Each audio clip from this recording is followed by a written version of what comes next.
Господин Арсовски, добро вечер, ви благодарам за учеството во тема на денот во Дневникот на Сител. Ти нафала на поканата. Повторно се враќа некако на сцена предвремени избори, после една изјава на премиерот, кој што се дообјасни дека оваа година нема да има предвремени избори. Целта е редовни избори 2028 година, пролетта, но наведе дека 2007 година е опција за предвремени избори, зашто ќе се прават дополнителни проценки следната година и тоа. Каква е вашата прогноза за таква опција? Јас не би ја исклучил можноста во првата половина на 2027 да има сепак предвремени парламентарни избори од неколку причини. Прво, релативно е блиску до терминот за редовни избори, па нема да се смета дека е прекратен мандатот на пола.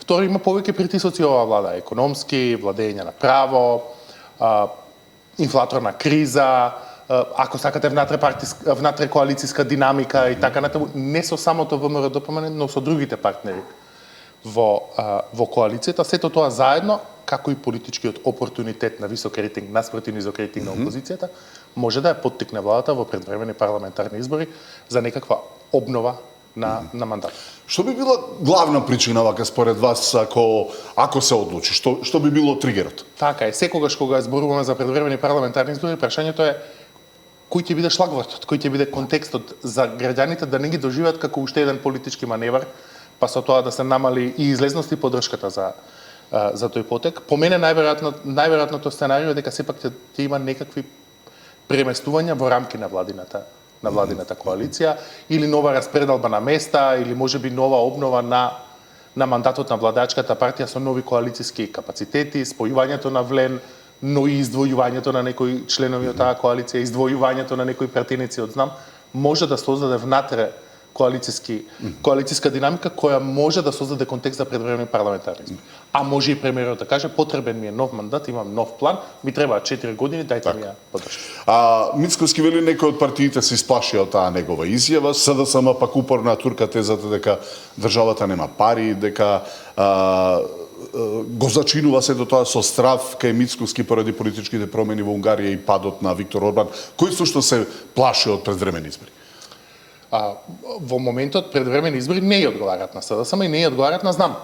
Имајќи предвид дека двете партии се мачат со јавната поддршка, СДСМ во континуитет е под еден предизвик и е под напад од левица. Во таа смисла, разликата во рейтингот помеѓу ВМРО-ДПМН и СДСМ е доста голема.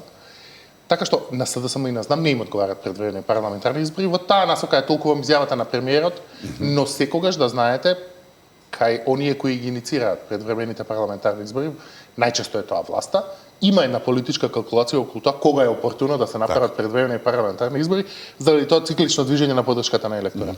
Некако тогаш контрадикторно звучи и напуштањето на работната група за изборниот законник од страна на СДСМ, па дури Спасовски не исклучи излегување дури од собранието, што би можело директно да води кон предвремени парламентарни избори, што пак не оди во корист, како што велите, на опозицијата? Па јас не ја разбирам таа логика. Мислам дека на СДСМ во моментот не му е неопходно да ја забрзува потребата или контекстот за предвремени парламентарни избори, освен ако не очекуваат дека во април рейтингот ќе им биде полош од што сега, што не е невозможно сценарио исто така. Мислам дека партиите не прават некакви долгорочни планови.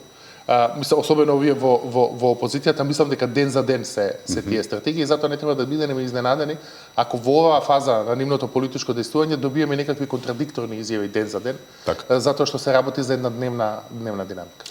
Сега не очекува прво реформа внатре во владеачката ВМРО-ДПМН во текот на овој месец, како што најави премиерот, и реконструкција во јуни. Што очекувате да се случи најпрвин во оваа реформа во владеачката партија, пред се тука мислам на општинските комитети од незадоволство од одредени функционери, а понатаму и реконструкцијата на владата, некаква робусна реконструкција или пак ќе биде сведена на, да не ги наречам шминка, една меки промени?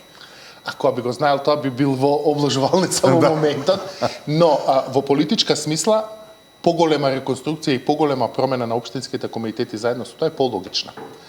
Целта на реконструкцијата на владата и на промените на пола мандат е да се демфува незадоволството кое природно се зголемува со тек на времето, бидејќи вие не можете да ги исполните сите желби на целиот електорат. со тек на време се појавува некакво незадоволство кон владењето. Целта на овој ресет и владин и внатрепартиски е тоа незадоволство да се тргне на страна и со нов свеж потенцијал да се влезе во некаква нова ера. Па веројатно и кај членството од актуелните функционери кои што така и да се наградат оние кои биле ефикасни, да се тргнат тие кои не. Така што во таа смисла, бидејќи целта е да се покаже еден мини ребрендинг, подобре да биде робусна реконструкцијата на владата и голема. А дали тоа така ќе биде, зависи не само од жалбата на премиерот, туку што ќе се случува со другите коалициски партнери. Так. Колку пратеници ќе останат во ЗНАМ, колку пратеници ќе останат во ВЛЕН. Дали новиот број на пратеници во ЗНАМ и во ВЛЕН ќе го оправда стариот број места во владата, така што има повеќе.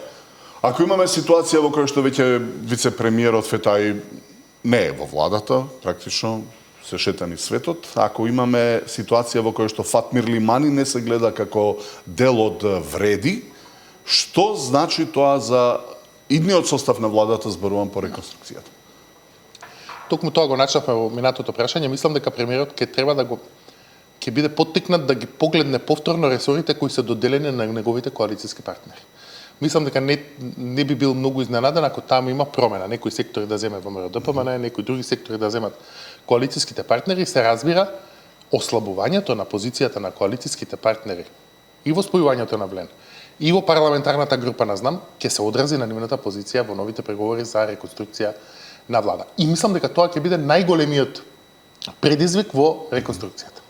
Се разбира, секој од коалициските партнери ќе смета дека треба во новата реконструкција да добие повеќе, а главниот коалициски партнер ќе смета дека тие поради нивните внатрешни политички проблеми можеби треба да бидат задоволни со помалку.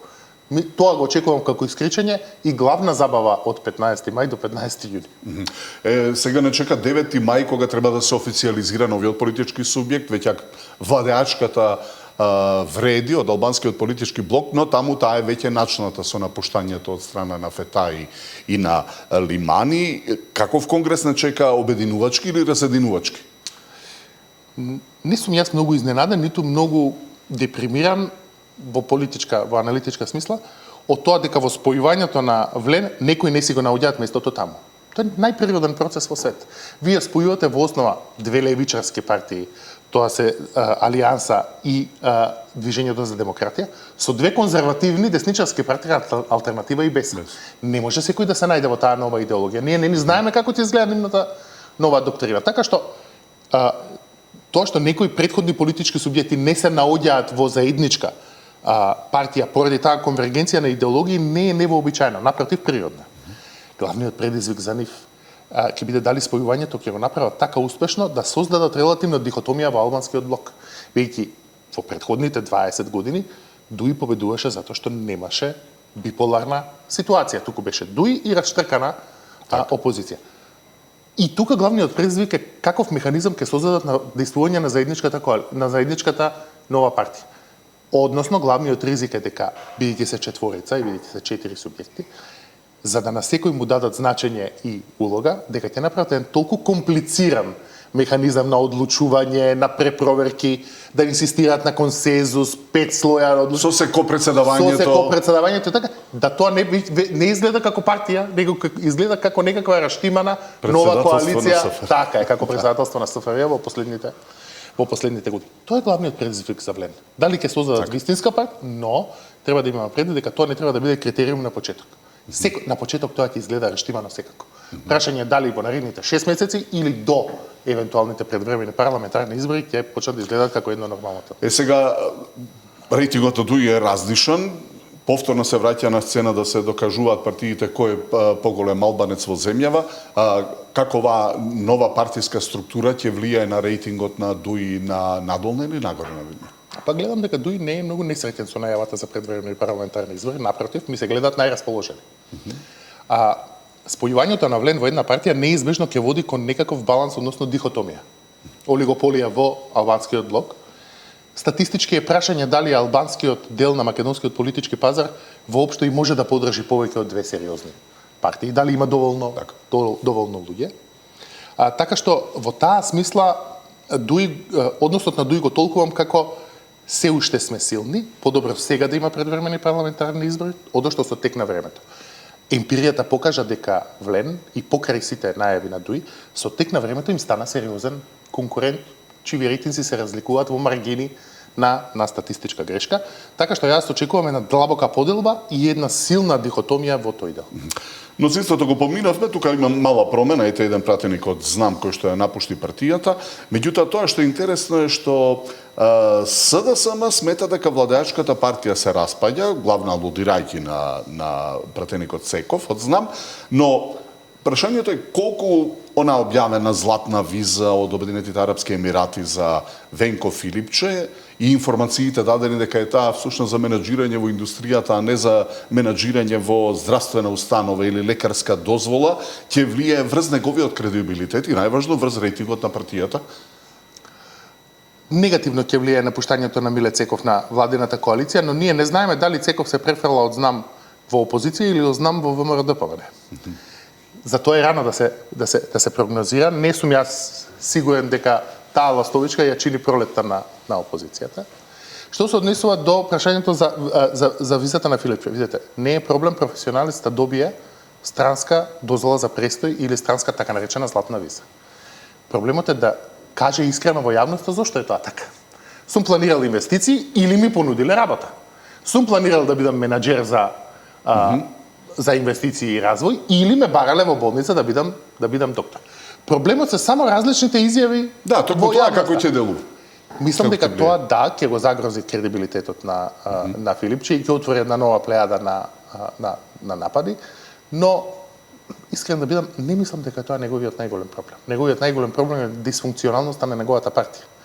И недостатокот на добар наратив, демографски предизвици, работа на терен, општински организации, конзистентност во политиките, што ги еманираат секој ден. Добро, зошто мислите тогаш и она алтернатива на СДСМ која што се најавува, се уште не излегува во јавноста? Па јас мислам дека тоа е секогаш прашање на политичка калкулација. Мислам, не знам, претпоставувам.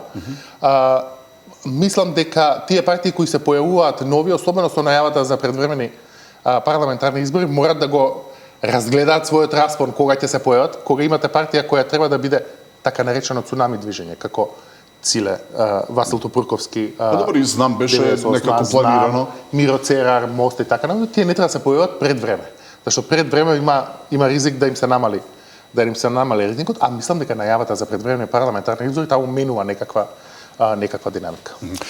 И Филипче не гледа никакви проблеми со внесувањето на бугарите во уставот, ниту пак дека се загрозува македонскиот идентитет. За Мицкоски таа кратковидост и мекотелна политика, како што ја нарекува, не довела всушност во сегашната состојба во евроинтеграциите.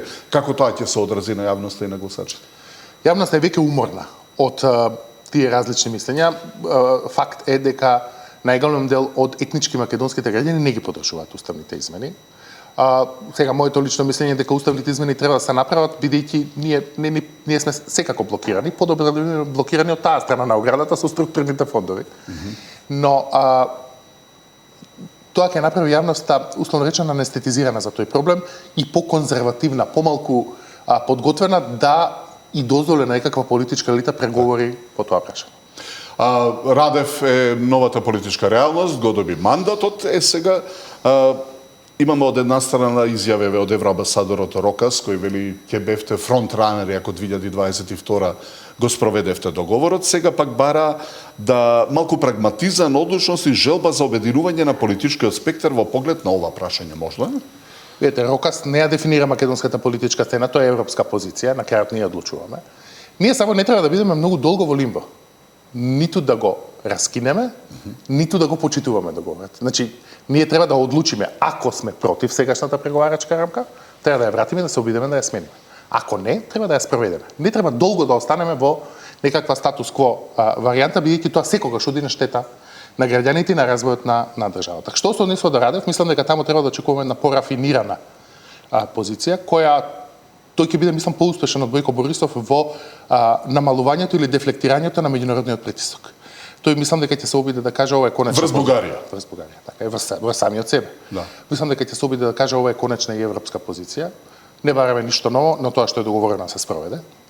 И мислам дека на крај топката ќе се врати кај нас. ЕУ ќе каже добро, ние сме подготвени без да ви оглед на апсолутното мнозинство на и во собранието и во владата да може секогаш да смени она декларација на која досега сите се Мислам дека мешаме повикуваат дека биде стабилноста помека. значи и флексибилност. Не е така. Стабилноста дозволува комотна позиција да не бидете флексибилни.